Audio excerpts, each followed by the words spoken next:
Secret saga में आपका स्वागत है।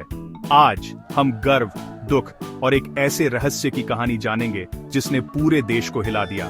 2025 में भारत ने एक मुश्किल साल देखा, एक के बाद एक परेशानियां। फिर भी दुबई एयर शो में LCA तेजस Mk1A के साथ उम्मीद की एक नई किरण जगी। ये फाइटर जेट भारत की टेक्नोलॉजी की पहचान था, जिसे विंग कमांडर नमनश सियाल उड़ा रहे थे। एक बेहतरीन पायलट, एक लेजेंड। पूरी दुनिया ने देखा कि भारत का सबसे अच्छा पायलट सबको पीछे छोड़ रहा था। तेजस तिरंगे में लिपटा हुआ आसमान में ऊपर गया। उसका हर एक करतब सालों की मेहनत का सबूत था। सियाल का प्रदर्शन एकदम परफेक्ट था, दमदार, शानदार और ताकतवर। भीड़ तालियों से गूंज उठी।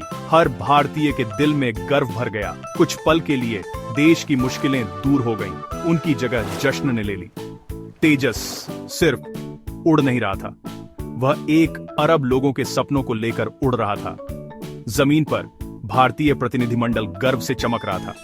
कमेंटेटरों ने जेट की तेजी और सियाल की महारत की तारीफ की। यह जीत का पल था, जब तक कि एक पल में सब कुछ बदल नहीं गया। कोई सोच भी नहीं सकता था कि आगे क्या भयानक होने वाला था। डिस्प्ले अपने आखिरी पल के करीब था। विंग कमांडर सियाल अपने आखिरी, सबसे मुश्किल करतब की तैयारी कर रहे थे, एक नेगेटिव G इन्वर्टेड रोल। भीड़ ने अपनी सांसें रोक ली। जैसे ही तेजस उल्टा होकर जमीन से बस थोड़ा ऊपर से निकला, अचानक हादसा हो गया। जेट बेकाबू हो गया। चेतावनी की लाइटें जलने लगीं, अलार्म बजने लगे और विमान तेजी से बेकाबू होकर नीचे गिरने लगा। सियाल ने बेतहाशा कोशिश की, जेट को बचाने के लिए अपनी पूरी स्किल और ट्रेनिंग लगा दी। ब्लैक बॉक्स से बाद में उनकी शांत, दृढ़ आवाज सुनाई दी। तबाही के सामने भी उनकी बहादुरी। लेकिन ऊंचाई बहुत कम थी। जेट ने जवाब देना बंद कर दिया था। कुछ ही सेकंड बचे थे। सियाल ने इजेक्शन हैंडल पकड़ा। एक आखिरी हताश कोशिश। भीड़ ने डर से देखा जैसे तेजस जमीन की तरफ गिरा। रनवे के पास एक बड़ा धमाका हुआ।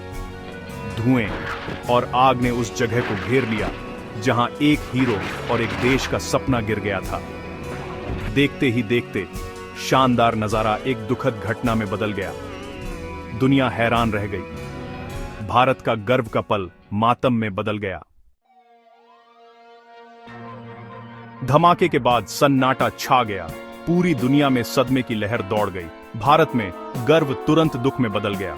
तेजस Mk1A का क्रैश सिर्फ एक हादसा नहीं था, यह राष्ट्रीय आत्मविश्वास पर एक बड़ा झटका था। सवालों की बौछार हो गई। क्या यह पायलट की गलती थी, कोई तकनीकी खराबी या प्रक्रिया में कोई चूक? विशेषज्ञों ने संभावित कारणों पर बहस की। यांत्रिक खराबी, रखरखाव में चूक या खतरनाक करतब की मंजूरी। एक संयुक्त जांच शुरू हुई। मलबे और ब्लैक बॉक्स डेटा की छानबीन की गई। सरकार ने पारदर्शिता का वादा किया। सियाल के परिवार ने सच्चाई जानने की गुहार लगाई। उनकी इज्जत बचाने के लिए दृढ़ थे। पूरा देश एकजुट होकर जवाब मांग रहा था। सच्चाई की तलाश शुरू हो चुकी थी। क्रैश ने भारत को हिला दिया। उसकी टेक्नोलॉजी पर भरोसा अनिश्चित हो गया। पब्लिक में बहस छिड़ गई। क्या तेजस प्रोग्राम सचमुच दुनिया के सामने आने के लिए तैयार था? जांचकर्ताओं ने हर डिटेल की जांच की, यह उम्मीद करते हुए कि ब्लैक बॉक्स सच्चाई बताएगा। क्या यह कोई छिपी हुई खराबी थी, एक पल की चूक या एक सिस्टम की विफलता? देश इंतजार कर रहा था, उन जवाबों के लिए उत्सुक था जो उसके भविष्य को आकार देंगे। फिर भी एक बात साफ थी, विंग कमांडर नमनश सियाल एक हीरो थे। उनकी बहादुरी और बलिदान को भुलाया नहीं जाएगा। भारत ने मातम मनाया, लेकिन उनके सम्मान में सच्चाई की भी मांग की। तेजस और सियाल की कहानी एक पहेली बन गई, सदियों के लिए एक सीक्रेट सागा। जय हिंद।